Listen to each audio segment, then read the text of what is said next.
You got what you wanted.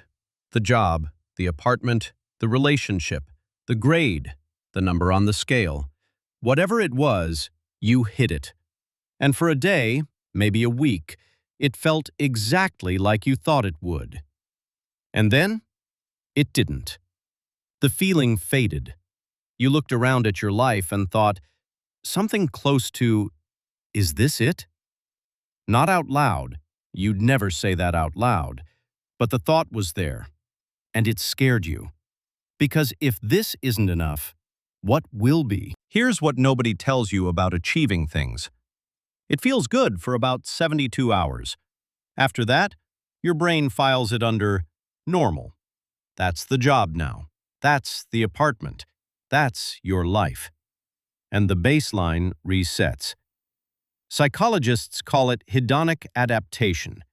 Your nervous system treats every new level of achievement the same way it treats a temperature change.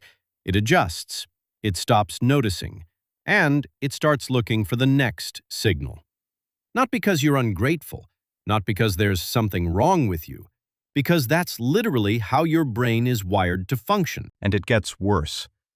Because long before you achieved the thing, you were using it as a promise.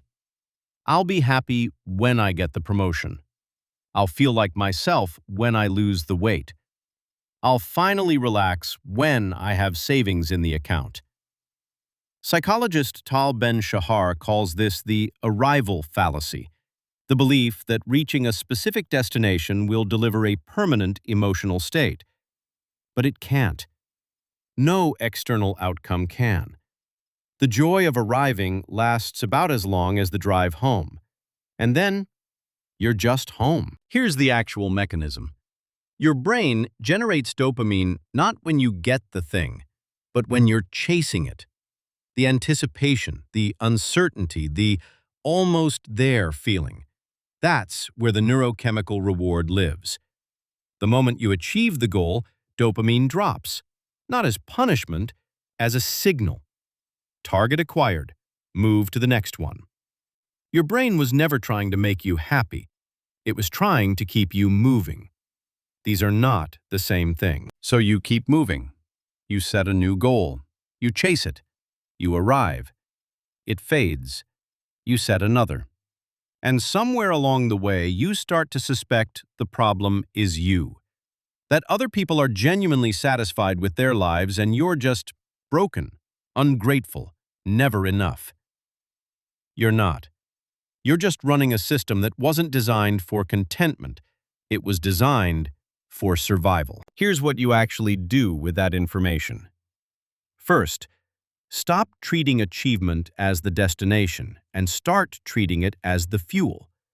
The goal is not the point. The growth you go through to reach it is the point.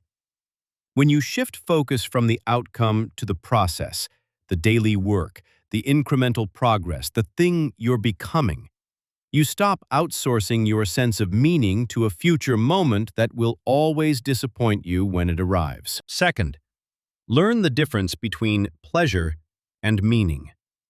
Pleasure is immediate, fades fast, and feeds the adaptation loop. Meaning is slower, deeper, and doesn't disappear after 72 hours. Meaning comes from contribution, from challenge, from connection, from building something that requires something from you. Most people spend their lives optimizing for pleasure and wondering why they feel hollow. They're not missing happiness, they're missing significance. Third, stop measuring your life against a highlight reel. Hedonic adaptation hits hardest when you're comparing your inside, the flat, normal, baseline feeling of your actual daily existence, to the curated outside of everyone else's best moments. The comparison isn't just unfair, it's not even real. You're measuring your nervous system against a fiction. And fourth, let yourself be here. Just in the literal sense of acknowledging that this ordinary Tuesday, the coffee, the commute, the nothing special version of your actual life is it. Not the warm-up, not the waiting room, This is the thing. And if you're spending it waiting for the next arrival to make it feel real, you're going to look back and realize you were only ever half present for the whole thing. The emptiness you feel isn't a sign that something is wrong with your life. It's a sign that you've been taught to want the wrong things from achievement. Achievement gives you proof. It gives you new ground to stand on. It does not give you a feeling. That has to come from somewhere else, from how you spend the ordinary days between the milestones. You're not broken. You're just running on arrival logic in a life that was never designed to reward arrival. Figure out what the work is that would matter to you if nothing came of it. Do that. The emptiness doesn't go away permanently, but it gets quieter.